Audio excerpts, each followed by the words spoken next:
sutilezas de anatomia. A glicerina e o formol já não incomodavam. Os corpos humanos haviam se tornado material de estudo.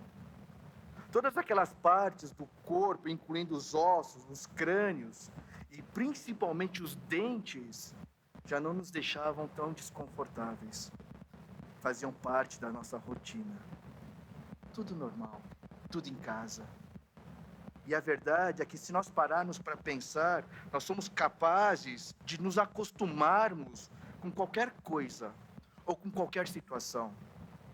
Nós somos extremamente adaptáveis e capazes de tornar em rotina aquilo que um dia foi uma dificuldade, não é assim? Mas ao mesmo tempo em que sermos adaptáveis, flexíveis e tolerantes a situações desafiadoras é uma qualidade espantosa, nos conformarmos e nos acomodarmos em meio à desgraça é um perigo espantoso também. O texto que nós vamos ler e refletir hoje está em Neemias capítulo 2, versos 11 a 18. Neemias 2, 11 a 18 nos diz assim: Então cheguei a Jerusalém, depois de esperar 3 dias. Me levantei à noite junto com os poucos homens que estavam comigo. Não declarei a ninguém o que o meu Deus havia posto no meu coração para eu fazer em Jerusalém. Não havia comigo animal algum, a não ser o que eu montava. De noite, saí pelo portão do vale, em direção à fonte do dragão e ao portão do monturo. Inspecionei as muralhas de Jerusalém, que estavam em ruínas, cujos portões tinham sido destruídos pelo fogo. Passei o portão da fonte e ao tanque do rei, mas não havia lugar por onde o animal que eu montava pudesse passar. Subi à noite pelo vale, sempre inspecionando as muralhas. Voltei e entrei pelo portão do vale e fui para casa. Os magistrados não sabiam onde eu tinha ido e nem o que tinha feito, pois até ali eu não havia declarado coisa alguma, nem aos judeus, nem aos sacerdotes, nem aos nobres, nem aos magistrados, nem aos demais que iriam fazer a obra. Então eu lhes disse: vocês estão vendo a miséria em que nós estamos. Jerusalém está em ruína e os seus portões destruídos pelo fogo. Venham, vamos reconstruir as muralhas de Jerusalém para nos livrarmos dessa vergonha. E lhes declarei como a mão bondosa do meu Deus havia estado sobre mim, e também as palavras que o rei havia me dado. Então eles disseram: vamos nos preparar e começar a reconstrução. Então se prepararam para fazer esta boa obra. Fazer mais uma breve oração, meus queridos. Senhor Deus, gratos somos, Pai, nesse dia tão especial, onde nós podemos estar, ó Deus, na Tua casa, na Tua presença. E, Senhor Deus, como temos feito ultimamente, nós somos gratos por estarmos diante da Tua palavra, da Tua Santa Escritura. E queremos pedir que o Senhor então nos capacite através do Teu Santo Espírito, clareie a nossa razão, o nosso coração, para que a gente possa viver de acordo com a Tua palavra. Nos use e fala conosco, é que nós te pedimos e oramos, em nome de Cristo Jesus, amém. Meus irmãos, só para contextualizar um pouco do livro de Neemias, Neemias, ele é um exilado israelita que ainda está vivendo na Pérsia. Ele serve como copeiro do rei Artaxerxes. Um dia, quando algumas pessoas, alguns israelitas chegaram de Judá e relataram o quão deplorável, o quão caótica era a situação da cidade de Jerusalém, a cidade dos seus ancestrais, a primeira reação de Neemias foi clamar ao Senhor, se arrependendo pelo pecado do seu povo. E logo em seguida, Neemias, ele orou lembrando a Deus das suas promessas. Lembrando a Deus que não se esquecesse do seu povo, pedindo a Deus que agisse em favor do seu povo. E passado esse primeiro momento de oração, Neemias agora ele precisa cumprir o seu papel na Pérsia. Ele se vê diante do rei Artaxerxes como copeiro. E pela primeira vez, o rei percebe que há algo estranho no seu copeiro. O que era esse algo estranho? A palavra diz que era uma tristeza do coração. E de maneira espantosa e até surpreendente, o rei persa Artaxerxes pergunta a Neemias qual era o seu desejo, o que ele como rei poderia fazer para tirar essa tristeza do seu coração? E Neemias, cheio de ousadia e coragem, ele pede ao rei que o envie a Jerusalém, que o rei lhe dê alguns meses de folga, e que ainda o rei lhe dê cartas que garantam a sua chegada em Judá, bem como garantam os suprimentos de madeira para reconstruir os portões da muralha e também para construir a casa onde ele ficaria hospedado todos esses meses. E a palavra diz que como a bondosa mão do Senhor estava sobre Neemias, o rei persa Artaxerxes não só concordou com todos esses termos, mas ele foi além e enviou alguns oficiais e soldados para ajudar Neemias nessa empreitada. Então nós chegamos agora no texto que nós lemos. Agora que Neemias atravessou o Eufrates, ele chegou em Jerusalém. Neemias, ele permanece intocado, ele fica ali esperando por 3 dias, e a Bíblia não nos diz o porquê ele fica esperando, mas o que ela nos diz é que depois que a espera terminou, Neemias, com algumas pessoas que foram com ele, saíram à noite para verificar a situação em que se encontravam nos muros da cidade.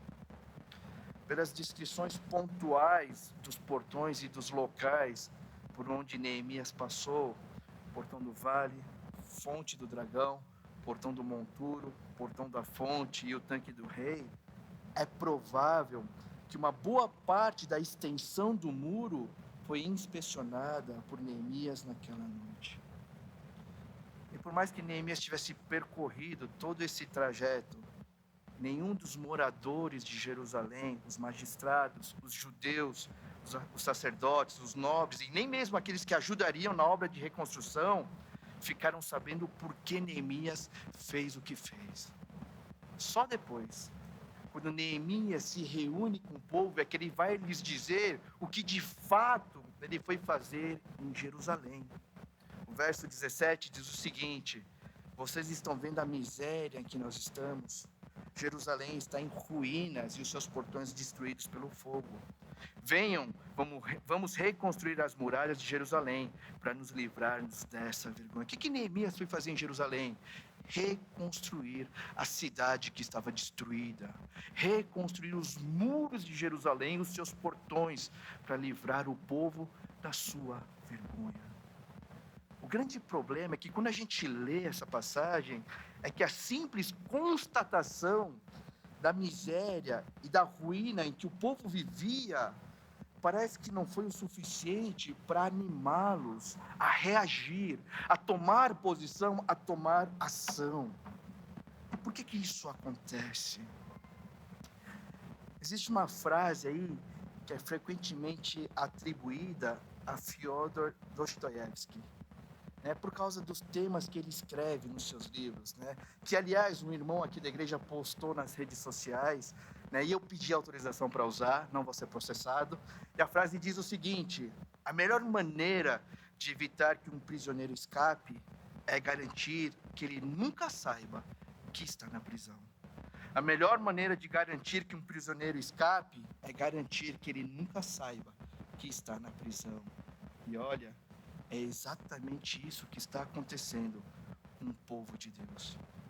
As décadas de jugo e escravidão, sob a subordinação de outros povos e governantes pagãos, deixou o povo de Deus completamente inerte e até insensível quanto à sua realidade, quanto à sua miséria, quanto ao seu caos, quanto à sua vergonha. É aquela velha qualidade espantosa de se adaptar. É aquele velho perigo espantoso de se acomodar. E para tirá-los desse estado de torpor, Neemias lhes conta tudo o que Deus tem feito até então. Neemias conta como a bondosa mão de Deus fez com que o próprio rei Artaxerxes não só concordasse, mas que ele bancasse toda a obra. Então, quando o povo escuta que o Senhor, que Deus e o rei estavam a favor da reconstrução, eles se animam e dizem a Neemias no verso 18: vamos nos preparar e começar a reconstrução. E nessa hora, então o povo começou a se organizar. E assim termina o trecho que nós lemos. Meus queridos, quando nós lemos, quando nós olhamos o livro de Neemias, nós podemos enxergar ali que desde o início dessa empreitada, Neemias assumiu todos os riscos sozinho. O risco de falar, o risco de contar ao rei qual era a tristeza do seu coração. O risco de pedir por longas férias remuneradas. O risco de pedir cartas de acesso e cartas para obter recursos e materiais necessários para a obra. Quando você lê o livro de Neemias, Neemias aparentemente tinha até o modus operandi de como a reconstrução seria feita. E como a bondosa mão de Deus estava sobre ele. Tudo estava conforme o seu planejado, estava tudo indo no caminho certo. E a pergunta então que nós podemos fazer diante desse texto que nós acabamos de ver, para nos ajudar a refletir, sabe qual que é? Então por quê? Por que Neemias decidiu envolver todo o seu povo? Por que Neemias decide chamar todos, de todas as classes e funções sociais, para entrarem nessa empreitada com ele? Se ele sozinho poderia muito bem ter pedido ao rei Artaxerxes que enviasse mais e mais pessoas para terminar essa obra, sem a ajuda do povo. E a resposta é simples. Porque aqui não se trata apenas da reconstrução dos muros e dos portões da cidade de Jerusalém. A verdade é que o próprio povo de Deus precisava urgentemente ser reconstruído e restaurado. E para isso, em primeiro lugar, eles precisavam sair da inércia e da cegueira e da acomodação dos tantos anos de julgo e escravidão sob o domínio da Babilônia e agora da Pérsia. Pensem comigo, o povo de Deus está vivendo em uma cidade que foi destruída há pelo menos 70 anos, desde a invasão dos babilônios. Jerusalém era uma cidade em ruínas, cheias de destroços, sem portões e sem muros para os proteger. E o povo simplesmente não liga mais. O povo não enxerga mais a sua própria miséria, a miséria do seu entorno, como se os destroços daquela cidade fossem um tapete persa dos mais caros e mais valiosos. O plano de Neemias é que todos, de todas as classes e funções sociais, primeiro enxerguem e percebam a miséria em que eles se encontravam. Mas não só isso. Em segundo lugar, Neemias quer lhes mostrar e assegurar que havia mais do que um rei estrangeiro a seu favor, que havia um Senhor, que o Senhor, o Deus que fez deles o seu próprio povo desde a antiguidade, estava disposto a ajudar na reconstrução dos muros, dos portões da cidade, mas principalmente ajudar na reconstrução das suas vidas. Trazendo tudo isso para perto de nós, meus queridos, nós precisamos sair da prisão também. Nós precisamos entender de uma vez por todas que por causa do pecado, não das nossas ações pecaminosas, mas por causa daquilo que nós herdamos na queda, daquilo que deturpou e deformou todo o nosso ser, todos nós estamos em ruínas também. E talvez por termos vivido tanto tempo sob o jugo do pecado, nós também estejamos, de certa forma, inertes e insensíveis quanto à miséria que nos cerca, mas que atinge em cheio as nossas vidas. Nós precisamos entender de uma vez por todas que viver em meio à destruição, viver em meio a ruínas, que viver em meio à miséria não é normal. É algo completamente anormal. Não é normal viver uma miséria espiritual, passar tanto tempo longe de Deus, ou pior, passar tanto tempo na igreja e não crescer ou amadurecer espiritualmente. Soltando da mão de Deus a cada coisa nova que aparece o tempo todo. Meus queridos, não é normal viver uma miséria de alma, sem valor, sem identidade e sem propósito. Ou pior, buscar um valor, uma identidade, um propósito completo e totalmente voltados para o aqui e para o agora, para esse mundo apenas. Não é normal viver uma miséria de relacionamentos. Não é normal viver um casamento de aparências. É anormal os casais não se amarem verdadeiramente. É anormal tanto o homem quanto a mulher serem moldados somente às custas de muita terapia, ao gosto e aos padrões dos cônjuges, como se isso fosse reparar o casamento. Não vai. O que repara o casamento por completo é quando o marido e a esposa são moldados diariamente ao caráter e ao padrão de Cristo. Não é normal viver em uma família desestruturada, com valores corrompidos, com inversões de papéis, seja na relação do marido e da esposa, seja na relação dos pais e dos filhos. Sabia que acontece uma inversão de papéis hoje na relação dos pais com os filhos? Um dia eu vi um vídeo que tinha um homem, um pai, chorando, assim, mas chorando muito. Sabe por que ele chorava? Porque o seu filho de 12 anos juntou dinheiro e comprou um PlayStation 5 para ele.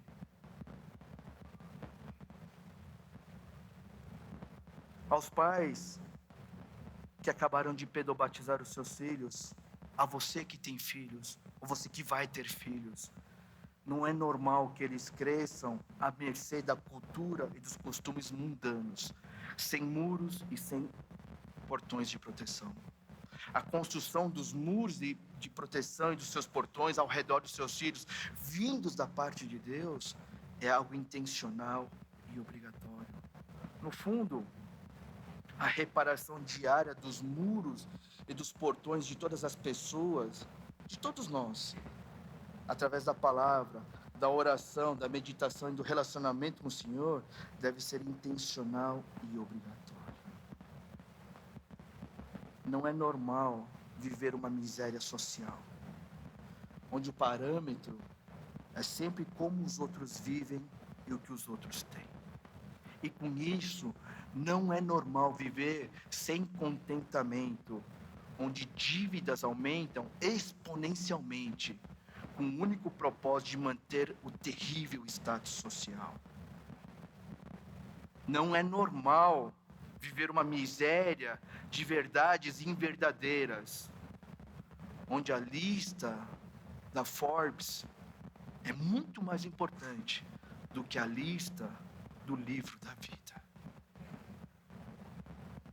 Meus irmãos, me perdoem pela dureza, mas tudo isso não é normal. A pergunta então é: como podemos sair do anormal? O povo de Judá precisou de alguém de fora. Eles precisaram que Neemias saísse da Pérsia e fosse até Jerusalém para lhes mostrar a verdade e tirá-los da vergonha. Como? Abrindo os seus olhos quanto à loucura e à insanidade da acomodação e da conformação na desgraça e da desgraça. Porém, Neemias não foi fazer só isso. Neemias não foi para Jerusalém com o único propósito de denunciar o pecado e a condição miserável do povo. Neemias não disse: vão lá reconstruir os muros e os portões de Jerusalém. Mas o que Neemias disse foi: venham, vamos reconstruir. Quando você continua lendo o livro de Neemias, você vai perceber que mesmo não obtendo nenhum benefício, mesmo sabendo que ele não iria usufruir de nada daquilo, a palavra diz que Neemias não compra nenhum pedaço de terra em Jerusalém durante as obras. Mas o que a palavra diz é que Neemias trabalhou dia e noite, que ele nem trocava de roupa ou saía do canteiro de obras. E mesmo como governador, Neemias não explorou o povo em nada, nem mesmo com as provisões e os impostos que ele, como governador, tinha direito. Pelo contrário, Neemias sustentou centenas de homens com seus próprios recursos até o fim das obras, até o fim do seu mandato de 12 anos. Meus queridos, como podemos sair da normal? Nós temos alguém que veio de fora, muito de fora da nossa realidade pecaminosa. Alguém que encarnou, alguém que veio a esse mundo nos mostrar o quão miseráveis nós somos, o quão pecadores e o quão conformados e acomodados com a destruição nós estamos. Mas assim como Neemias, ele não vem apenas nos acusar para nos dizer, agora que vocês sabem da verdade, vão lá reconstruir as suas vidas, vão lá restaurar tudo que está errado. Não. Ele vem nos resgatar. Ele vem nos dizer, venham, vamos reconstruir, vamos tirar a vergonha. O que nós nunca podemos esquecer é que o preço dessa reconstrução, é que o preço dessa restauração, o preço para nos tirar da vergonha, foi aquela morte vergonhosa naquela cruz, onde ele entregou a sua própria vida. Só que Cristo, como Deus, sendo Deus, a morte não o derrotou, ele ressuscitou. E ele ressuscitou não só para mostrar que o preço da vergonha, que o preço do pecado estava pago e liquidado, mas ele ressuscitou para nos mostrar o quão ele está presente e vivo para nos ajudar na reconstrução e na restauração de nossas vidas, para nos mostrar que nele e com ele, sim, é possível, muito possível, sair do anormal. E é olhando para tudo isso, é olhando para a disposição de Cristo, tanto no sacrifício gracioso e misericordioso, como olhando para a grandiosa e gloriosa ressurreição, que eu entendo que não dá para permanecermos os mesmos. Que não dá para permanecermos acomodados e intocados em nossas próprias misérias, vivendo em meio a ruínas e a destruição em qualquer esfera de nossas vidas, como se fosse a coisa mais normal do universo. Pois bem, o preço da reconstrução está pago. O convite para a restauração está feito. Que o Senhor nos ajude a reagirmos. Que Deus os abençoe. Eu queria orar com vocês nessa manhã.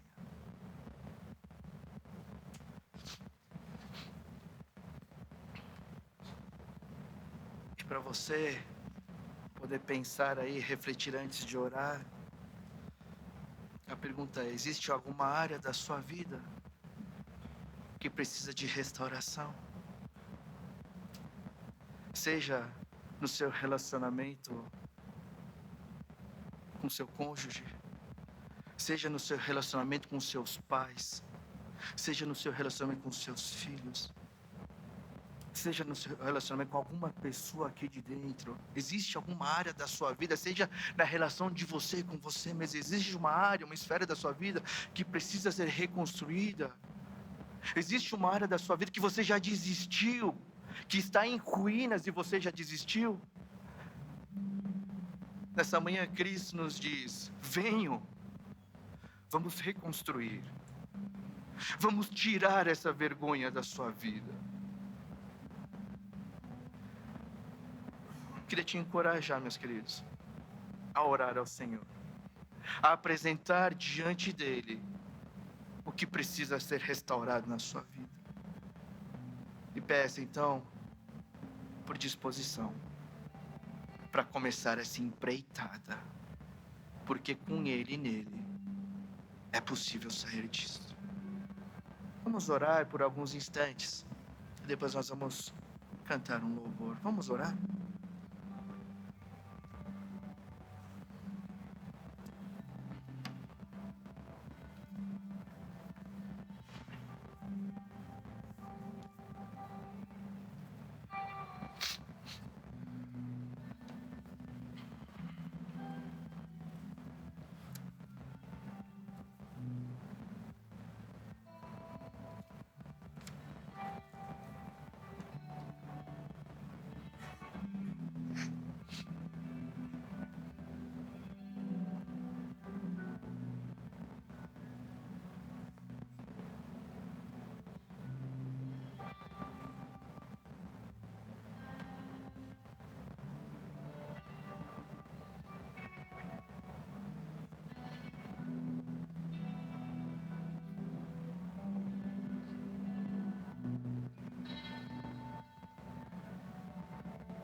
Se você já orou, eu queria te convidar a ficar em pé para nós louvarmos ao Senhor.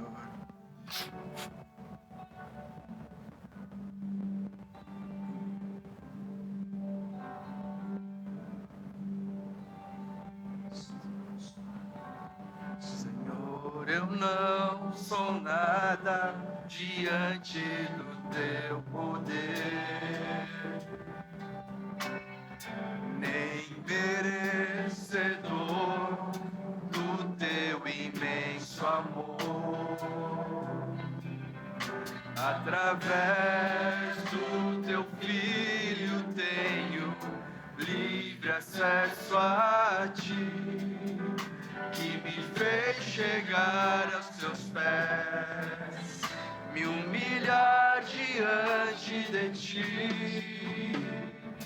Deixa o teu rio passar em minha vida, curar minhas feridas, sarar as minhas dores. Livra-me, ó Deus, das cadeias que me prendem. Toca em minha alma, faz de mim o teu querer, Senhor.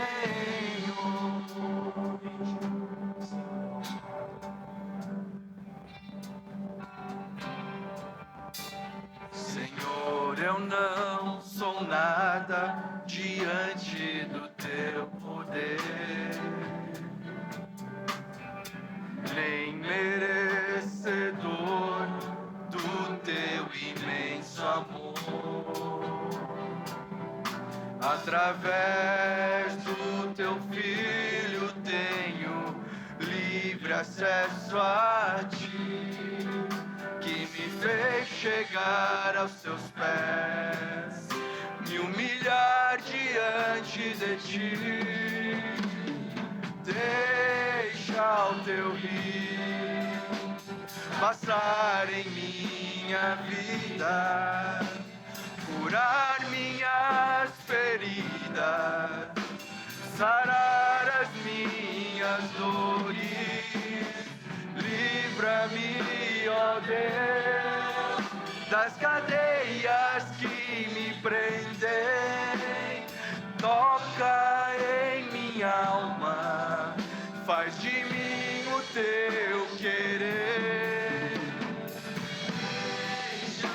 Deixa-me passar em minha vida, curar minhas feridas, sarar as minhas dores.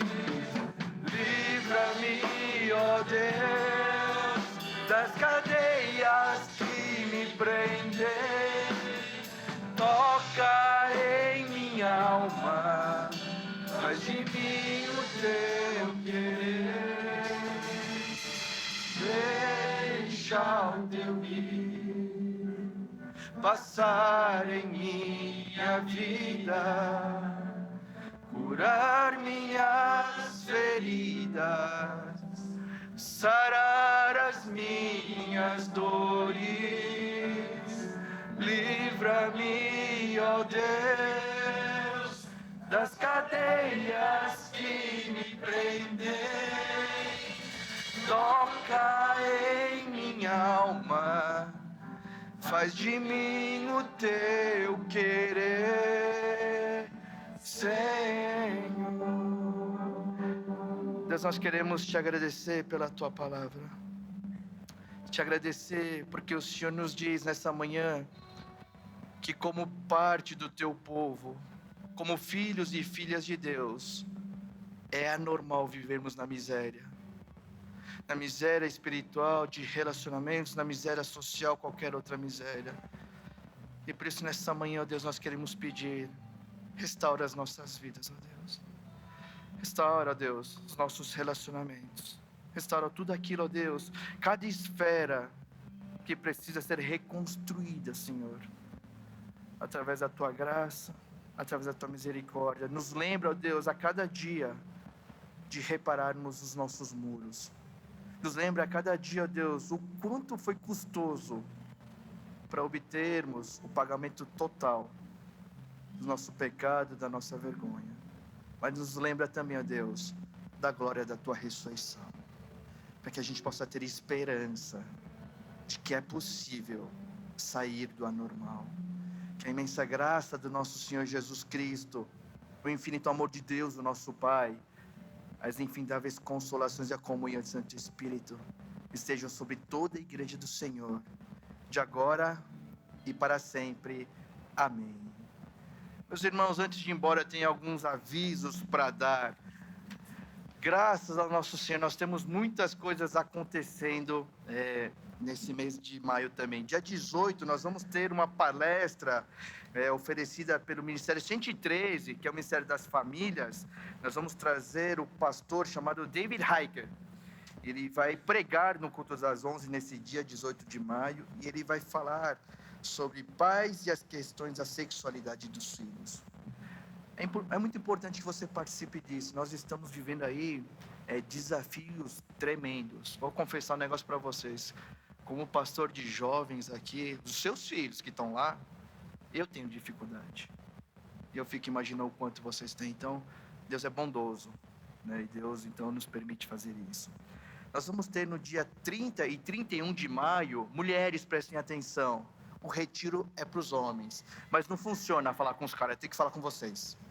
Nos dias 30 e 31, nós vamos ter o retiro, a segunda edição do retiro dos homens foedos. Foedos não é palavrão, significa aliança em latim. Então, para você inscrever o seu marido, para restaurar a miséria do relacionamento, brincadeira, não vou apelar. Inscrevam seus maridos. E você que é homem, se inscreva. Porque se você participou do primeiro, Deus foi extremamente bondoso conosco. E nós queremos continuar essa toada. Nós vamos falar de ajustes e reajustes, tá? 30, sexta e sábado, lá no Kidon. Tem uma taxa, mas como sempre a taxa é só para o nosso churrasco. Não fica nada para o palestrante, tá? E por último, nós temos aí um retiro de casais vindo no mês de junho. 13 e 14 de junho, né? O tema é propósito do casamento. Quem está organizando isso é o Ministério 111 de Casais. Vai ser no Hotel Prêmio, lá em Campinas. Se inscreva.